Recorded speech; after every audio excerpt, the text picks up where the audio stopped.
ఏలూరు జిల్లా కలెక్టరేట్ వద్ద సిహెచ్ఓల సమస్యలు పరిష్కరించాలంటూ కూడా గత 9 రోజులుగా వీరంతా కూడా ఏలూరు జిల్లా కలెక్టరేట్ వద్ద నిరసన వ్యక్తం చేస్తున్నారు. కానీ ఇప్పటివరకు కూడా అంటే నిరసన ప్రారంభించి దాదాపు 9 రోజులైంది. ఈరోజు 9వ రోజు కూడా నిరసన కూడా చేస్తున్నారు. కానీ ఇప్పటివరకు జిల్లా నుంచి కానీ రాష్ట్ర అధికారుల నుంచి కానీ ఎక్కడ కూడా స్పందన రాలేదని చెప్పి వాళ్ళంతా కూడా ఆవేదన వ్యక్తం చేస్తున్నారు. తమ సమస్యలు ఎందుకు ప్రభుత్వానికి పట్టడం లేదంటూ కూడా వాళ్ళంతా కూడా తీవ్రంగా ఆవేదన వ్యక్తం చేస్తున్న పరిస్థితి ఉంది. మనతో పాటు ఇంక సిహెచ్ఓలను ఒకసారి మాట్లాడదాం.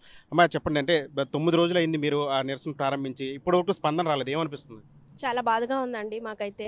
మేము 9 డేస్ నుంచి కూడా ఇక్కడికి వచ్చి సమ్మె చేస్తున్నాము. కనీసం ఒకళ్ళు కూడా వచ్చి మాకు సపోర్ట్ చేసింది లేదు. అంటే బయట క్యాడర్స్ వాళ్ళు, సిఐటి వాళ్ళు వీళ్ళందరూ వచ్చి మాకు అందరూ సపోర్ట్ చేశారు. కానీ పైనుంచి అధికారులు మాత్రం ఎవరు వచ్చి మాకు సపోర్ట్ చేయలేదండి. మా ఆవేదన కానీ మా ఇదేం కాదండి, ఎవరిని ఉద్దేశించింది కాదు. మాకు అద్దె బకాయిలు రావాలి, అద్దె బకాయిలు చెల్లించాలని కోరుకుంటున్నాము. ఇన్సెంటివ్స్ ఒకటైతే పెండింగ్ ఉన్నాయా, అవి అయితే క్లియర్ చేయమని అడుగుతున్నాము. ఎవరికైతే ఎన్హెచ్ఎంలో ఉన్నామో 6 ఇయర్స్ నుంచి ఉన్నామో వాళ్ళు రెగ్యులర్ చేయమని అడుగుతున్నామండి. ఇంకా ఎందుకంటే మేము ఎక్కువ ఏం అడగట్లేదండి. Thank you. అంటే సాధారణంగా ఇట్లాంటి నిరసనలు చేసినప్పుడు అధికారులు కానీ లేదంటే సంబంధిత మంత్రులు కావచ్చు వాళ్ళంతా కూడా పిలిచి ఆ చర్చలకు పిలుస్తారు.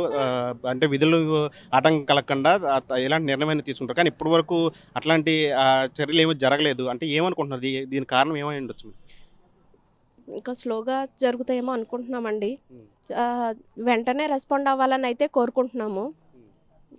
అంటే నమ్మకం ఉందా అసలు? అంటే ప్రభుత్వం స్పందిస్తుంది మీ సమస్య మీద? నమ్మకం ఉందండి, మాకైతే నమ్మకం ఉంది. వెంటనే రెస్పాండ్ అవుతారని ఉంది. కాకపోతే కొంచెం టైం తీసుకుంటున్నారు. అది ఏంటనేది మాకు తెలియదు. అంటే మీరు చెప్పండి, అంటే ఇప్పటి వరకు కూడా ప్రభుత్వం నుంచి స్పందన రాలేదు, కారణం ఏమై ఉండొచ్చు అనుకుంటున్నారు? మీరేం చెప్తారు ప్రభుత్వానికి? కారణం రీత్యా వచ్చేసండి.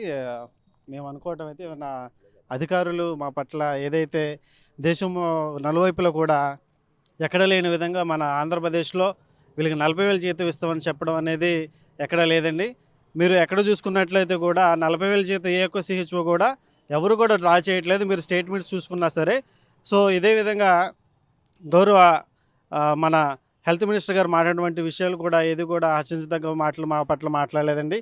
ముఖ్యంగా ఏంటంటే మీరు వెళ్ళండి, డ్యూటీస్ చేయండి అనే ధోరణిలో ఆయన మాట్లాడడం మేము హర్షించదగ్గ విషయాలు కాదు. మేమైతే నమ్ముతున్నాం ఖచ్చితంగా గౌరవ ముఖ్యమంత్రి వర్యులు, అలాగే హెల్త్ మినిస్టర్ గారు, ఉప ముఖ్యమంత్రి వర్యులు కూడా మా యొక్క డిమాండ్స్ ఏవైతే ఉన్నాయో గమనించి మాకు న్యాయమైన డిమాండ్స్ని, ముఖ్యంగా 6 సంవత్సరాలు ఏదైతే నిండిన వారు as a Ayushman Bharat rules ప్రకారం వాళ్ళని రెగ్యులర్ చేయాలని, 23% హైక్ ఇవ్వాలని, అలాగే ఇంక్రిమెంట్ కూడా ఇవ్వాలని మాకు ముఖ్య డిమాండ్స్ని కోరుకుంటున్నాం. ఖచ్చితంగా మా యొక్క డిమాండ్స్ని గౌరవ ముఖ్యమంత్రి వర్యులు వీరందరూ కూడా నెరవేరుస్తారని ఖచ్చితంగా ఆశిస్తున్నాం. మంత్రి స్పందించారని చెప్తున్నారు. అంటే మాట్లాడారా మీకు సంబంధించిన వాళ్ళతో? అంటే దీని గురించి ఏం మాట్లాడారు వాళ్ళు?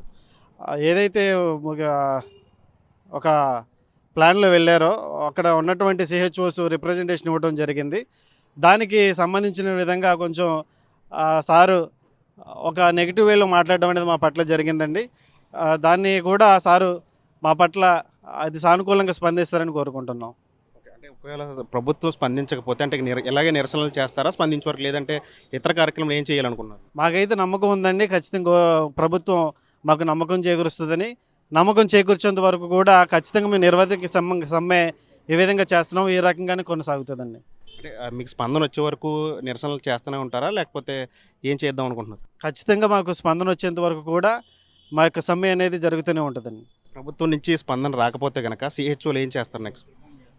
మేము విస్తృతంగా అది ఇంకా ముందుకు నడిపించాలని మేము ఆశపడుతున్నాము. అదేవిధంగా మిగతా ఏదైతే సిఐటి వాళ్ళు కానీ ఏపీ ఎన్జిఓస్ మద్దతుగా ఉన్నారు, వారందరి సపోర్ట్తో కూడా ముందుగా ఉధృతంగా దీన్ని కొనసాగిస్తామని చూస్తున్నామండి.